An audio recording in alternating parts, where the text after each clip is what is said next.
Right,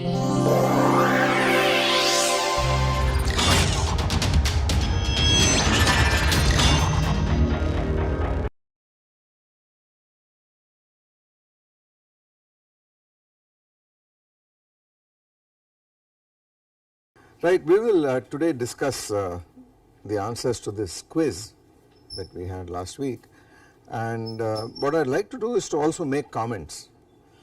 Ideally I should have given you the answer sheet so you could check against it, but I will read out the questions and then you will be able to recollect what the question was about, and we will try to give justifications for the various choices. So the first question was in true or false was that as follows: consider a quantum mechanical system with Hamiltonian H naught. Its normalized density operator in the canonical ensemble is given by e to the minus beta H naught over the trace of the same thing. So you are given this rho equilibrium is e to the minus beta H naught divided by the trace of H naught. And the question asked is, what does this tend to as t tends to 0? From above, of course, as you go to absolute 0. The statement is that it tends to the unit operator. Is that true or false? Tends to the unit operator as t tends to 0. What happens to the state at t tends to 0? That means beta tends to infinity. This thing goes to infinity here, right? So you can't just put beta going to infinity, because then this goes to 0 directly. But then this denominator has to be taken into account. So if you took this system to have a discrete set of energy levels E naught, E1, E2, etc., with corresponding eigenfunctions. So if you said that H naught on phi n equal to En on phi n, if you did this, then these states, normalized states, form a complete set, an orthogonal set, an orthonormal set of eigenvectors. N now labels all the possible states, stationary states of the system, all the eigenstates of the Hamiltonian. There could be degeneracy, in which case n will be more than one label, it will have more than one quantum number, and we are just schematically writing everything down as with an n here. So this trace is over all the states, diagonal elements, over all the states clearly. Now in this representation of these phi n's, it is clear that this operator itself has a representation which is summation over n e to the minus beta E n times the portion that projects onto the ground, onto the state n.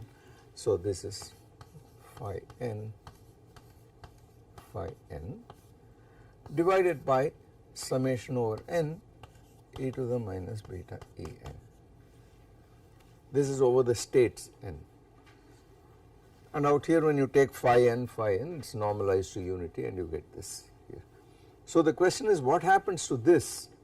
Now we can say what happens to this as beta tends to infinity. Clearly if all the ENs are positive, then the numerator is also 0 and the denominator is also 0, but if E0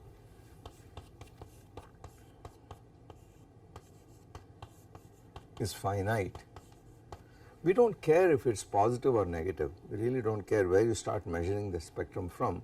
Wherever is a ground state, it should not be minus infinity. Wherever you have this ground state, you can pull out e to the minus beta E0 as a common factor, and then whatever is inside, all the other exponentials will be the difference of E0 minus ENs, and they will all go to 0 as beta tends to infinity. So this thing will tend, as beta tends to infinity, to just the contribution from the lowest energy level, the ground state, which is equal to, of course, e to the minus beta E0 phi naught divided by e to the minus beta E0, because all the other terms will have decaying exponentials, they will all go to 0 and this cancels out. So it tends not to the unit operator but to the projector of the ground state, as it should, because the system goes to its ground state at absolute 0 of temperature, right. The probability of it being in any higher state is 0 essentially, and it is with probability 1 in the ground state. Therefore the density operator is not any longer, there is no uncertainty, thermal uncertainty here, it is just the ground state operator, projector, that is it, which is not the unit operator, because recall that it is this quantity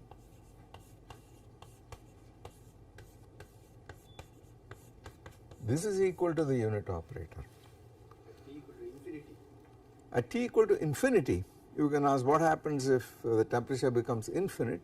Then all these Boltzmann factors e to the minus beta ENs, essentially all of them go to 1, everything becomes equally probable, and then the system will end up with this density operator.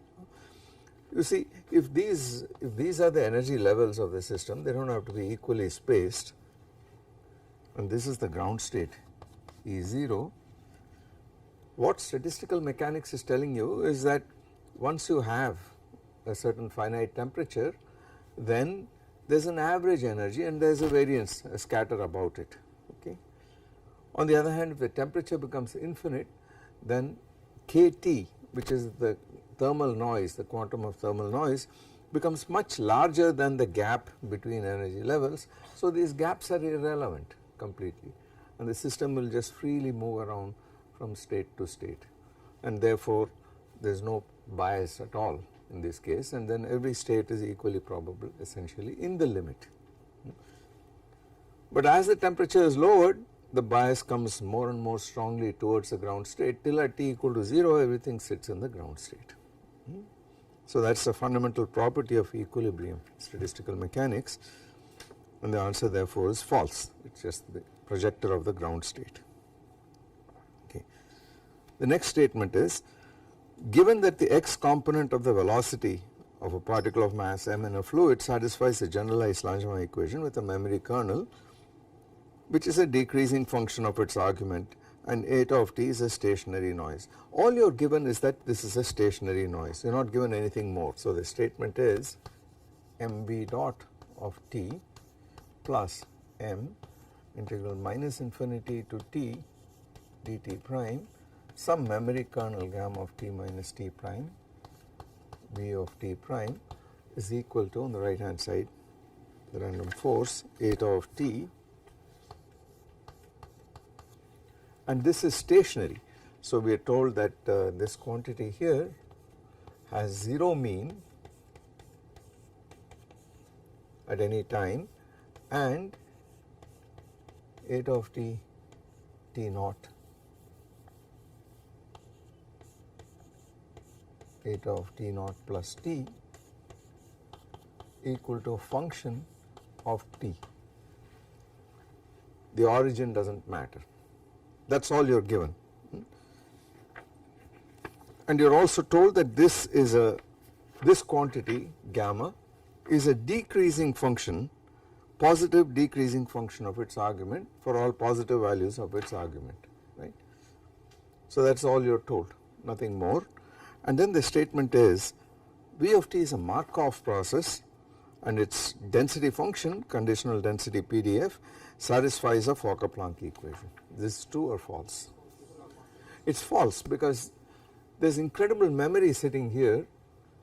This is an integral differential equation, it is not a Langevin equation at all, the usual type of Langevin equation.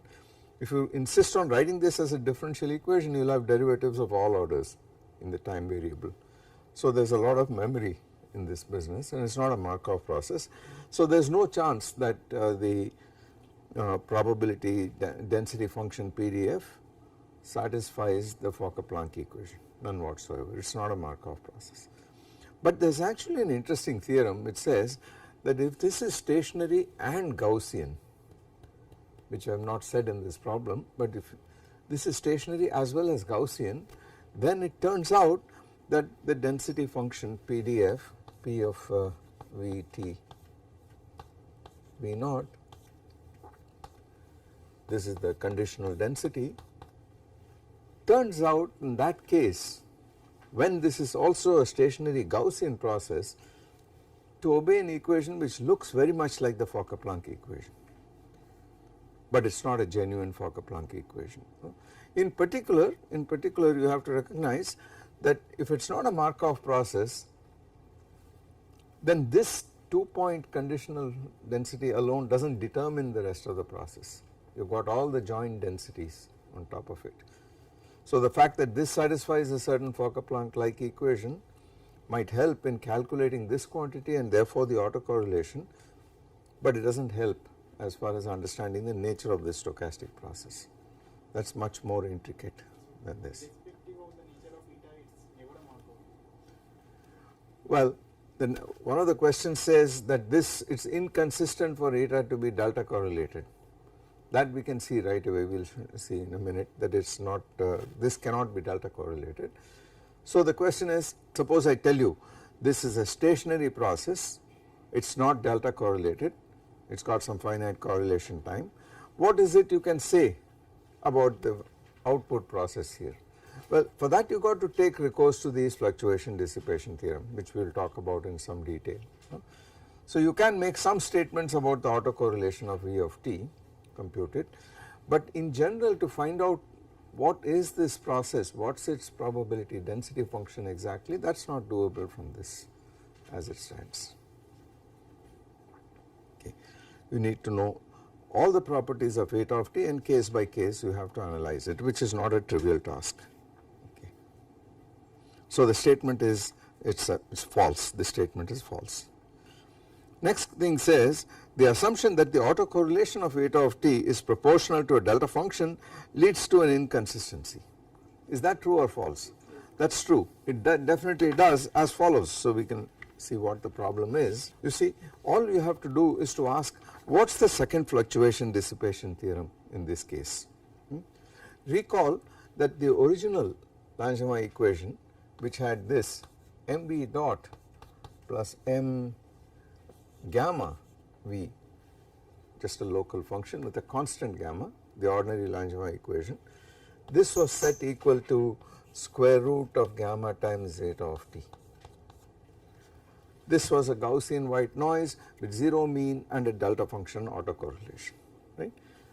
Then consistency required that 2m gamma k Boltzmann t had to be equal to capital gamma. That was the second fluctuation dissipation theorem, relating the dissipation in this equation with the strength of the fluctuations driven by the noise here. Okay. The question is, what is that for this process? Not very hard to do, all you got to do is to find out what is the correlation here and how does it get related to this quantity here. The corresponding relation here turns out to be m k Boltzmann t gamma bar of omega equal to an integral from 0 to infinity dt e to the I omega t eta of t naught eta of t naught plus t. That is the second fluctuation dissipation theorem in this problem. Okay. Now you can see how this is, it is going to reduce to this, okay, because in the case where this quantity is integral e to the I omega t gamma of t 0 to one-sided Fourier transform. Now to go to the ordinary Langevin equation, you have to assume this to be a delta correlated quantity here. So with capital gamma times a delta function, if you put delta of t, then t is equal to 0, this goes away and you get capital gamma, which is on this side, and on this side you are going to get mkt gamma bar. Now the way to go to a constant is to put this memory kernel gamma of t, little gamma of t, to be equal to constant gamma times a delta function. So when gamma of t goes to gamma times delta of t, no memory, then you get the ordinary Langevin equation from the generalized Langevin equation. If you put that in, This term here becomes gamma, but with a factor missing, because this quantity here, when I say delta, it got to run from 0 to minus infinity to infinity to pick up the full contribution of the delta function. Otherwise you pick up half the contribution, and when you put that back here you get this relation. So that is how from the general second fluctuation dissipation theorem you end up with the special case for the ordinary Langevin equation. Now the question asked is, it is inconsistent in the general Langevin equation, generalized equation, to have a delta function as a correlation of the noise, to have this delta correlated. Yes indeed, because if you put in a delta function of t here times a constant, this integral becomes just that constant, but on this side it has got a function of omega, and there is an immediate inconsistency. You can't have a function of omega equal to a constant, because certainly we know that if this is non-trivial, this is some function of omega, and that is gamma bar. So on this side you got a function of omega, on this side you got a constant which is inconsistent. So this is how we see that delta correlated noise is inconsistent with the generalized Langevin equation. This has got to have a finite correlation time. In fact, that is the reason for introducing the Langevin generalized equation in the first place, because we said, look, in real life no noise is purely delta correlated, there is always some finite correlation time. So that is the reason why we had to introduce a memory kernel for consistency.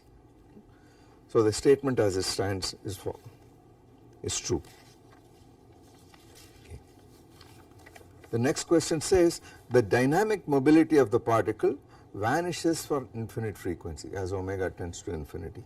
So this too is a very straightforward question, because from this equation we derive the fact, this equation implies that the dynamic mobility in this problem is 1 over m times gamma bar of omega minus I omega. Whatever be this, it is clear that this quantity here becomes infinite as omega tends to infinity, and this just vanishes.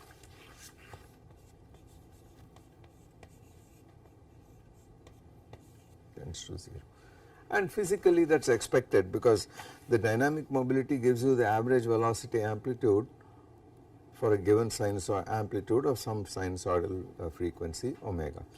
As omega tends to infinity, this becomes so large that the system cannot respond. It does not, its inertia prevents it from responding. Therefore it should go to 0, which is what is happening here. With or without this term, it still goes to 0. So this statement is certainly true. Okay.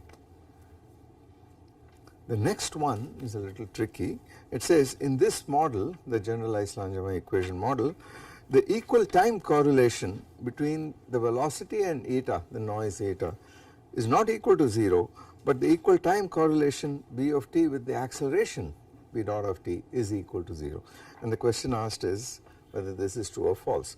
So again, within the context of this equation, the question asked is, does this imply that v of t, v dot of t in equilibrium equal to 0, but v of t with eta of t in equilibrium is not equal to 0? And you are asked, is this true or not? Okay.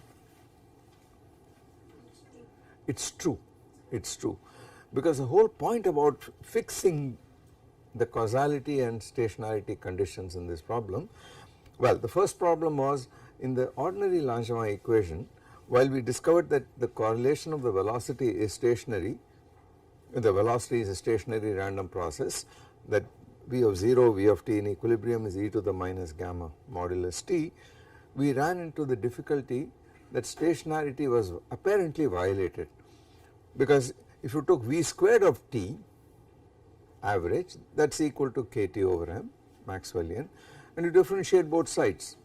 The right hand side has no dependence on little t, the left hand side you differentiate and then set t equal to 0 or something like that.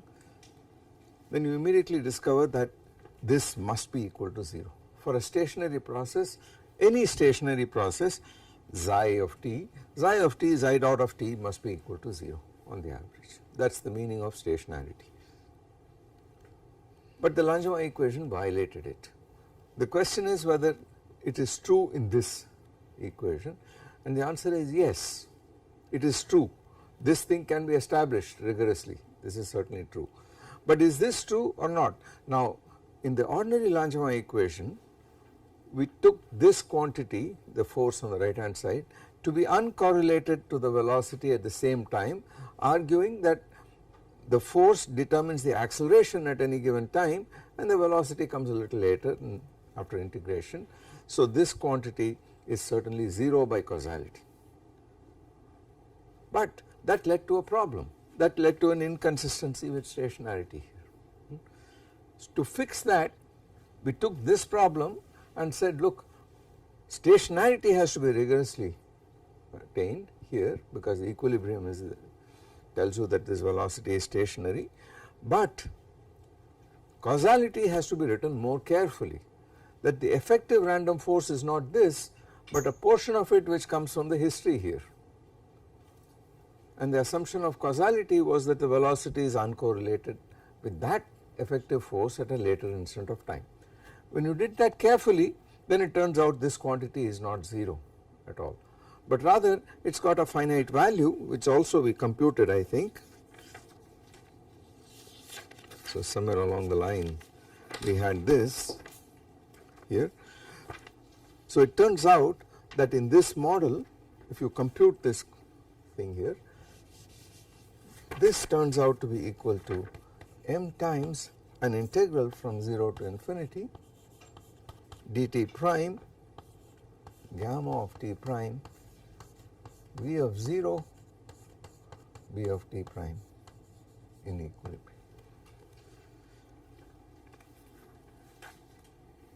So at a given instant of time, this correlator is not 0 but rather depends on the memory kernel in this fashion. So it is an integral over the velocity correlation at all previous instants from 0 to infinity, weighted with this memory function here, and is not identically 0.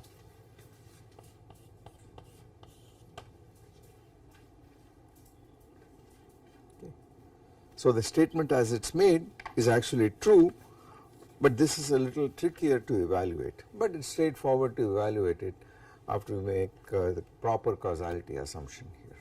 Then finally the last one on this set of questions is, in the same generalized Langevin equation, as tau tends to infinity, suppose the memory kernel decays to 0, like some power of tau, inverse power of tau. So you're given that gamma of tau goes to 0 as tau tends to infinity, like 1 over tau to the power alpha, where 0 less than alpha less than equal to 1. I believe it is less than equal to 1. Yeah. The statement is, does the static mobility of the particle vanishes in this case. So the question asked is mu at omega equal to 0 as a consequence of this? Yes or no? Yes, it is true. And the reason is very straightforward. We know that mu at omega equal to 1 over m gamma bar of omega minus I omega. So mu of 0 is just 1 over m gamma bar of 0, and this integral is integral 0 to infinity d tau gamma of tau. If this dies down like 1 over tau or 1 over square root of tau or any power of tau less than 1 in the denominator, then of course this integral blows up, it diverges. So this tends to infinity and therefore mu of 0 vanishes. This quantity therefore tends to 0.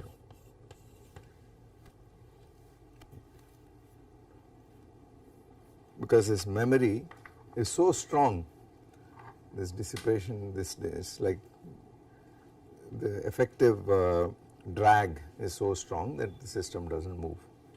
Okay. That is what is meant by a very slowly decaying memory. Okay. So much for the generalized Langevin equation. The next set of questions has to do with linear response theory. You are given that A represents a physical observable of a quantum mechanical system, and you are asked, the statement made is phi AA of tau equal to minus phi AA of minus tau. Okay. Where recall that this quantity stands for the expectation value in quantum mechanics of A of 0, A of tau over IH cross in equilibrium over the canonical ensemble here. Okay. So, true or false? The statement is true, and why do you say that? Because under time reversal, you are asking what happens under time reversal, and we know in general you have phi AB of tau in general is equal to epsilon A dot epsilon B phi AB of minus tau, where epsilon A dot is a time parity plus or minus 1, pardon. A dot is there, okay, no. Yeah, there is a dot here.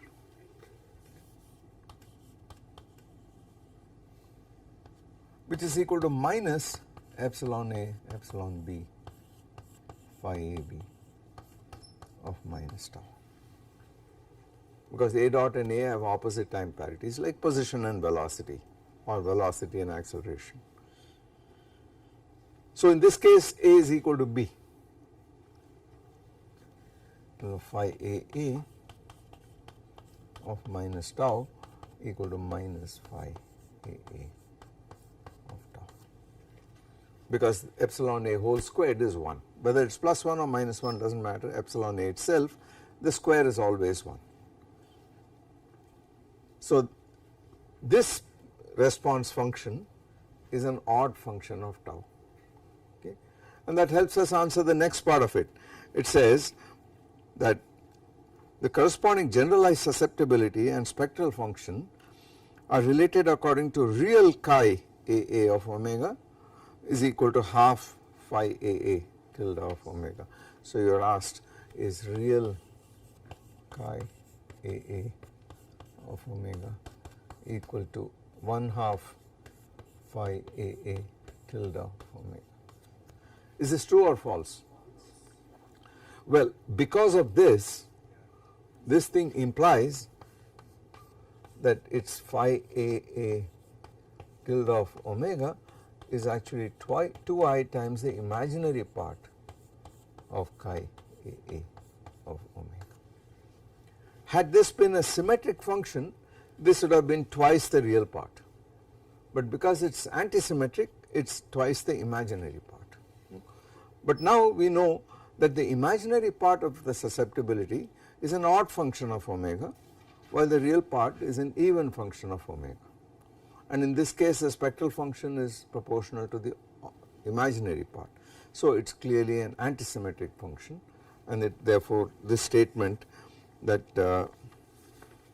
this is not true, instead you have this statement here.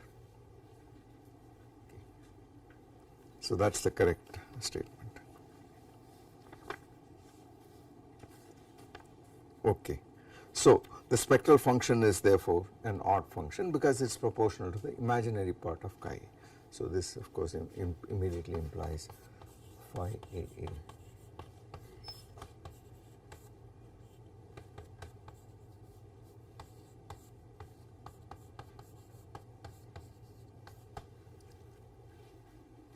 Okay.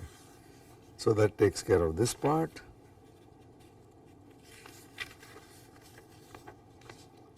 Right. And then there is a set of questions on the Boltzmann equation, the first of which says let f of r comma v comma t denote the phase space density in the one particle phase space mu space of a dilute classical gas. We will assume that the molecules of the gas only undergo binary collisions with each other. Then the statement is, at every instant of time the gas can only be in a state in which f satisfies the Boltzmann equation. Is this true or false? We are not saying the gas is in equilibrium. We are saying that it satisfies, we are not saying there is f of r v t, and in the absence of an external force this thing goes in equilibrium to f equilibrium of v, which is independent of time. And in an absence of an external force this quantity is equal to n times the Maxwellian W of v. We have seen that. Even if there is an external force present which is dependent only on the position of the particle, a conservative force, then this quantity here goes to the Maxwell-Boltzmann distribution. So this will go in equilibrium as t tends to infinity to e to the power minus phi of r over k Boltzmann t times W of v.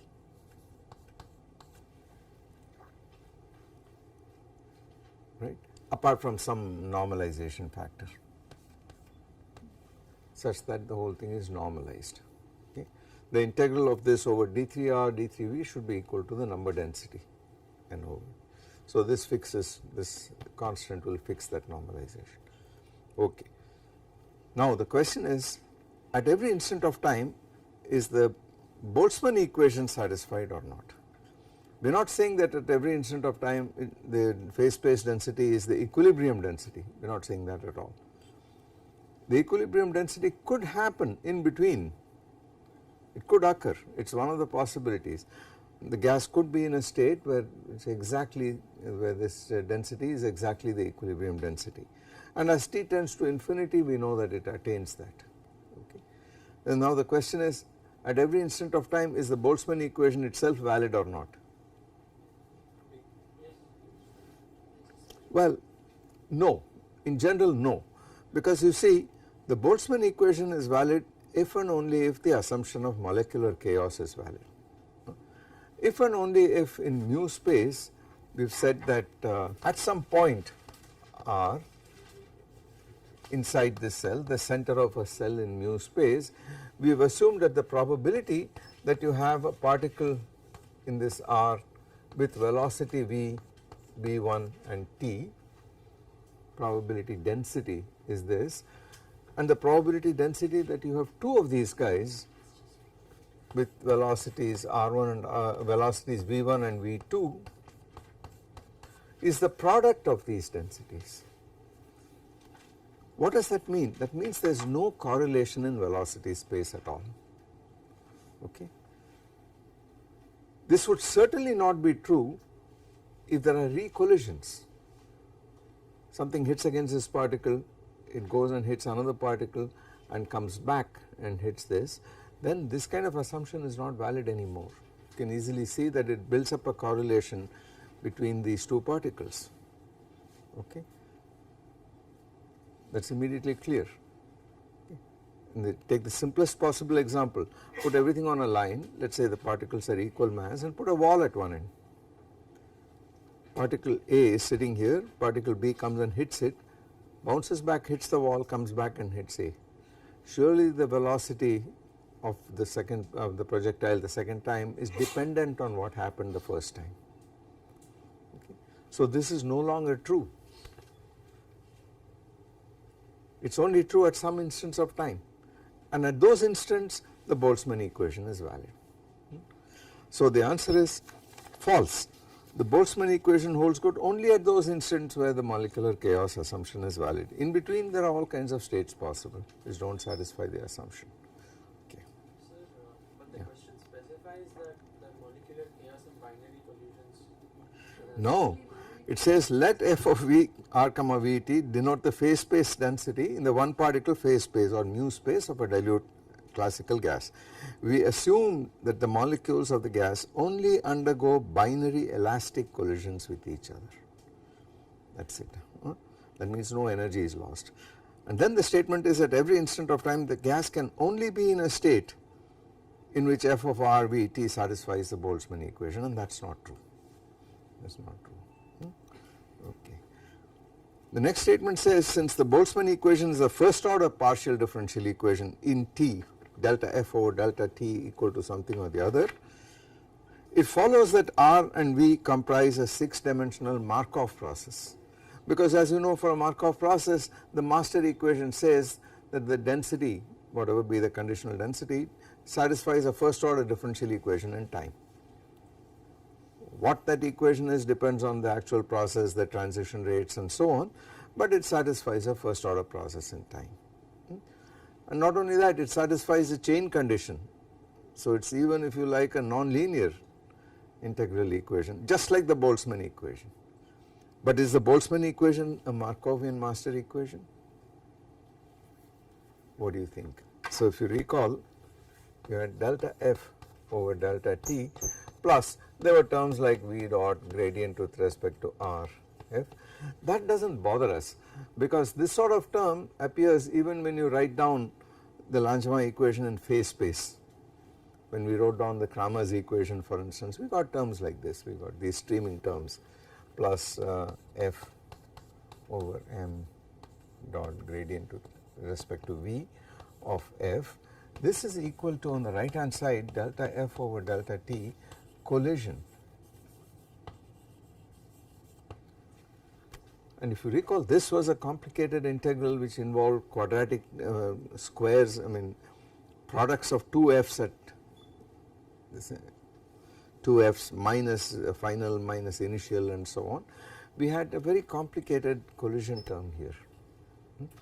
So this is by no means a Markov process of any kind. It is a much more complicated thing than that.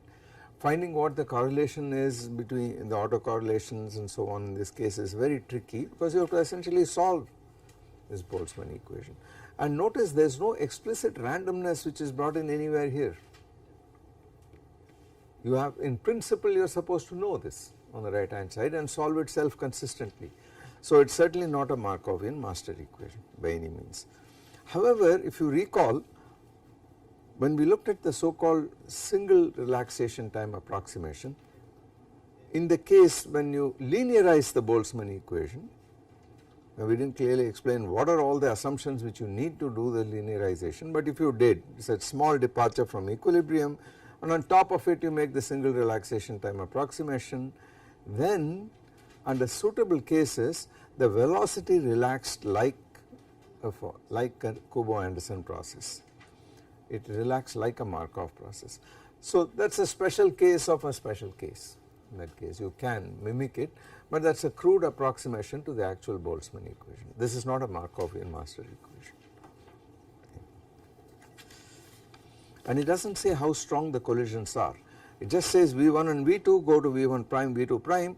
It does not say put any bounds on how big these quantities should be. It does not put any bounds on how big the relative velocity V1 minus V2 should be at all. Could be drastically different. Yeah. Yes. Yes. No, detail balance only involved time reversal invariance for the dynamics, right.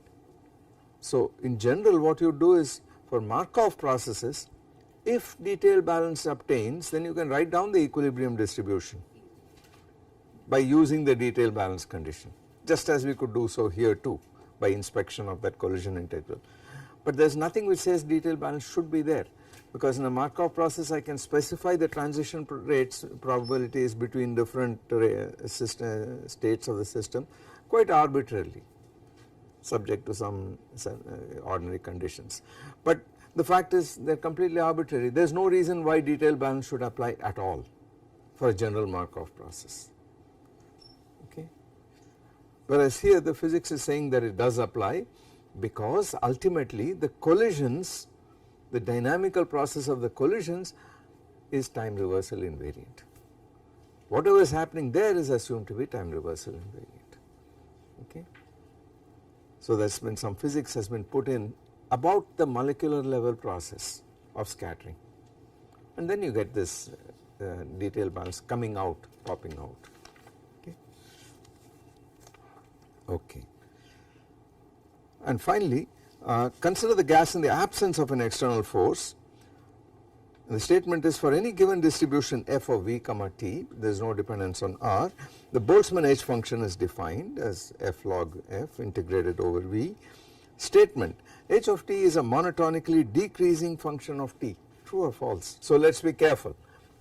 You define the Boltzmann function as integral d3v f of vt log f of vt. And is it true that this quantity satisfies dH over dt?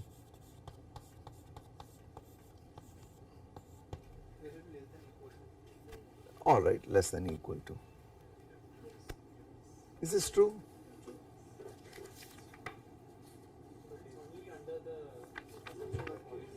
Exactly.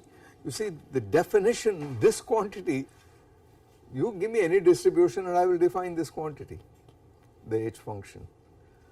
What we have proved is that if this satisfies the assumption of molecular chaos and therefore satisfies the Boltzmann equation, then you can show this. So what it is saying is that if at instant of time t, if at this instant of time, some particular instant of time, say t naught, the Boltzmann equation is satisfied, then the slope, local slope at that point is negative. So this H function will go like this out here. But it is not saying that at all these instants of time the Boltzmann equation is valid. The local instantaneous slope to one side is negative. And then you can also show by a clever argument that if at this instant of time the Boltzmann equation is going to be satisfied, then at an immediately preceding instant the slope is positive out here. So this function actually fluctuates in this crazy fashion. It is not monotonic at all. What we do know and what we can establish is that at some of these peaks, at local peaks, at points where the Boltzmann equation is satisfied, the H function is at a local peak. The converse is not true. We are not saying that at all such peaks the Boltzmann equation is satisfied, and certainly it is not satisfied here or here or here. So it is only satisfied in a statistical sense. Then there are other questions about how frequent are these points, how dense are they, and so on. Those are subtler questions. Okay, there is a lot of very intricate stuff involved there. So the theorem is very clear, and the statement as it stands is false. H of t is not a monotonically decreasing function of t, it is a rapidly fluctuating function of t. Okay. Then finally, consider the gas in the absence of an external force. Let F equilibrium be the equilibrium phase density, and V1 plus V2 goes to V1 prime V2 prime as usual. It is an elastic scattering process between two molecules. Then statement, F equilibrium is unique and satisfies the detail balance condition such that F of V1, F of V2 is equal to the product F of V1 prime, F of V2 prime. True or false? True. This satisfies by the system is in equilibrium. Okay. So at this stage detail balance is valid and it is a necessary and sufficient condition for equilibrium density. So that condition actually, as we saw, determines the equilibrium distribution completely, because what you do is to take logs and then it says log f of V1 plus log f of V2 is log f of V1 prime plus V2 prime. So log f of V must be something which is a function of all the quantities that are conserved in the collision process, such as a constant, the velocity itself for equal mass particles, the sum of initial velocities and the sum of the kinetic energies. So that is what necessary and sufficient condition. For proving the necessary part of it, we have to go through the H theorem. The sufficient was inspection, just by looking at the fact that this condition satisfied, the collision integral vanishes, and in the absence of an external force F is time independent explicitly. So that part was straightforward. So the statement is true. Okay. Then we had a few fill in the blanks. So the first of which said that we have a system satisfying the Langevin equation, and you are asked to find the velocity correlation time in terms of the memory kernel. So what is integral 0 to infinity dt v of t naught plus t equilibrium divided by v squared equilibrium. This quantity has dimensions of time.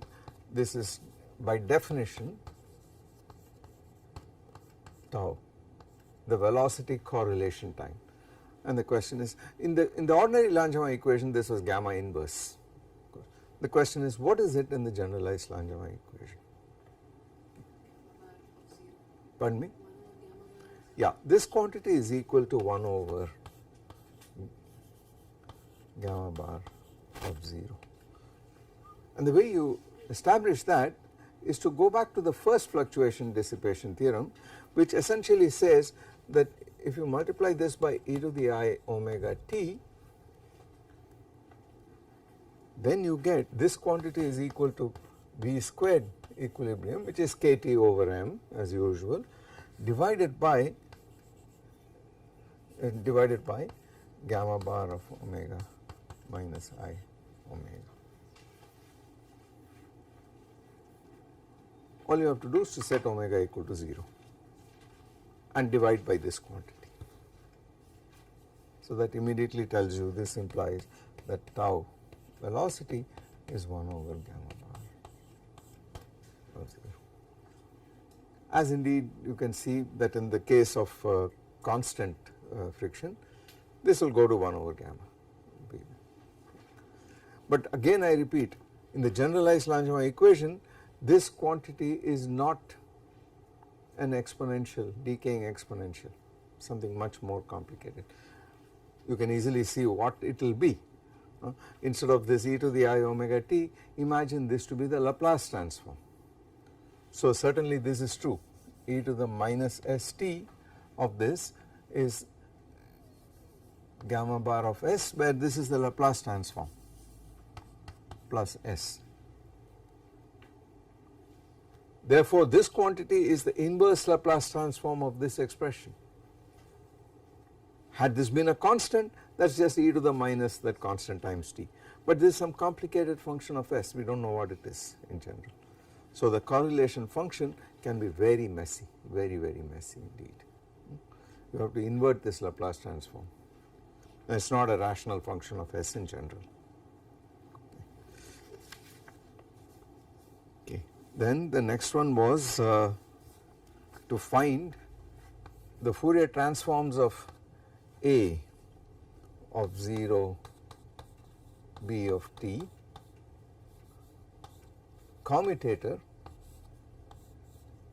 equilibrium, the Fourier transform of this fellow divided by the Fourier transform of the same thing but with the anti-commutator.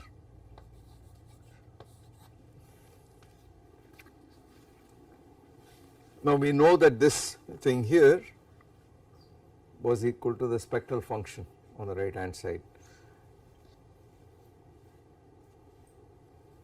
phi tilde of AB e to the minus I omega whatever it is. So the Fourier transform was essentially IH cross times the spectral function. The Fourier transform of this had the same thing except there was a cot hyperbolic with a minus sign. So this ratio will become minus tan hyperbolic beta H cross omega over 2. That is it. All you have to do is to read off the Fourier transforms in each case, and it is equal to this. Then the equilibrium mean square value of A squared is related to an integral of the spectral function according to what? Now you have a formula for A of t B of t prime or A of t prime B of t, whatever it is, expectation in terms of the spectral function, a spectral representation. All you got to do in that is to put A equal to B and t equal to t prime, right. So you end up with A squared equilibrium, therefore can't be dependent on time. This is equal to IH cross, I don't know if there is a 2 pi, there must be a 2 pi somewhere, yeah, over 2 pi integral minus infinity to infinity d omega phi tilde of AA of omega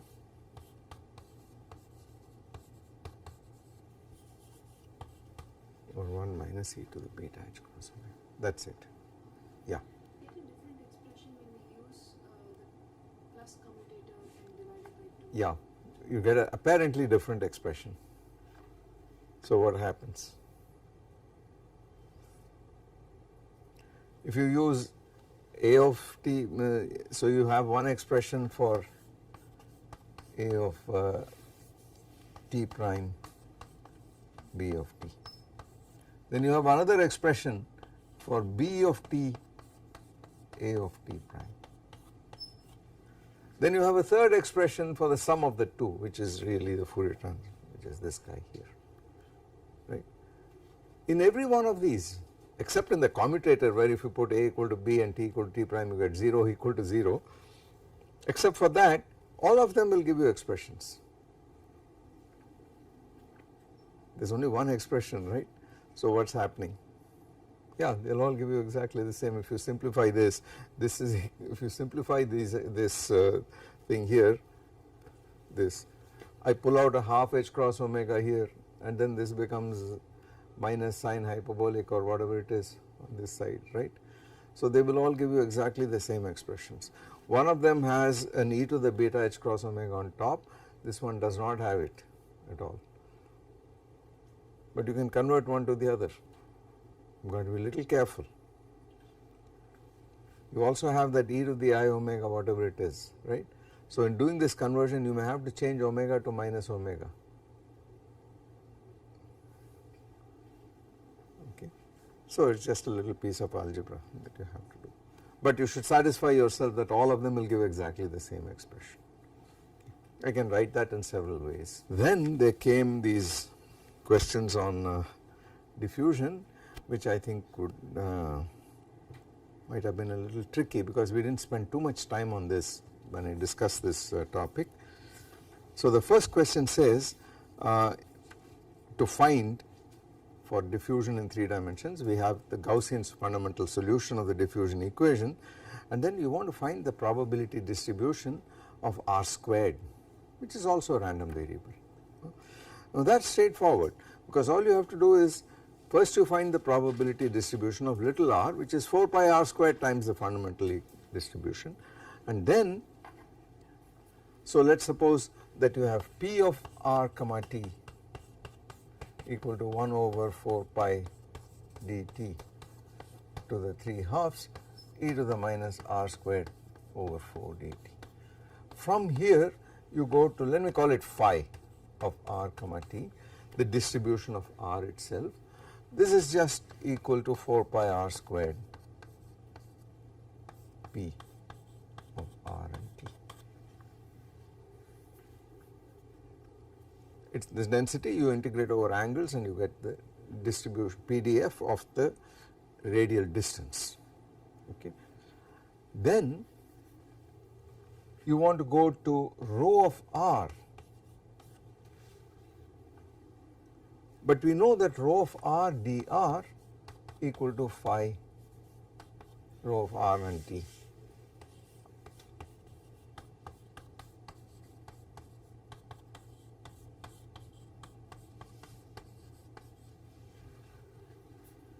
If when little r is between r and r plus dr, capital R is between r and capital dr, d capital R, then this equation obtains in this case.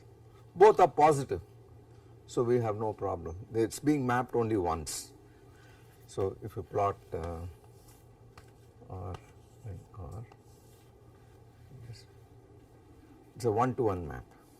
Okay, and then therefore there is no complication about folding and things like that.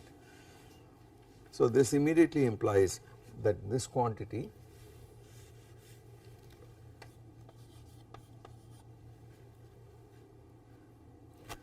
so it says take this quantity, write eliminate little r and write it in terms of capital R and put this Jacobian factor in, which is equal to 1 over 2 root r. Shouldn't forget that. And then you get something like square root of capital R e to the minus capital R by 4 dt. So that is the density. That part is trivial. The next question is, what is the Fokker-Planck equation satisfied by it, and the last part of it says what is the Langevin equation satisfied by it. Now there you have to be careful. To find the Fokker-Planck equation is not very trivial. What would you do? We will discuss the answer after I have gone through your answer books, just to find out what people have done. Yeah. What would you do? We know the Fokker-Planck for B. For what? For P. We know the Fokker-Planck equation for this. That is just the diffusion equation. What should you do to get the Fokker-Planck equation for this? So this quantity is delta P over delta T equal to D del squared P. That is the Fokker-Planck equation, just the diffusion equation. What should I do to get the Fokker-Planck equation for this?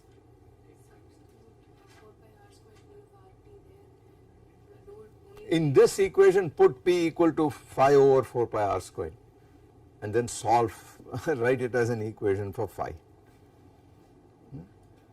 So that is the Fokker-Planck equation for phi. What should you do for the Fokker-Planck equation for this? Change variables once again, do the same thing. Now use this relation here and then get.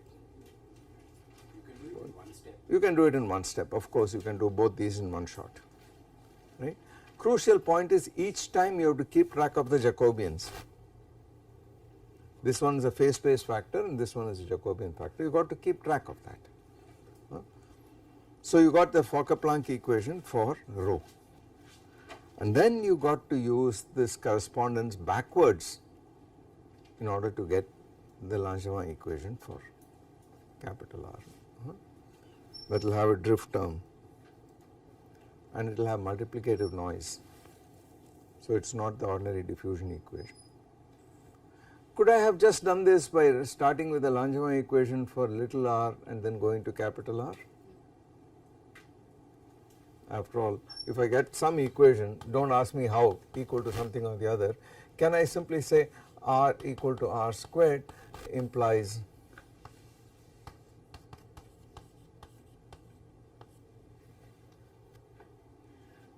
can I put this in and get the Langevin equation for this? No. No, this is where the tricky part of white noise or the Wiener process comes in, okay, when you have multiplicative processes.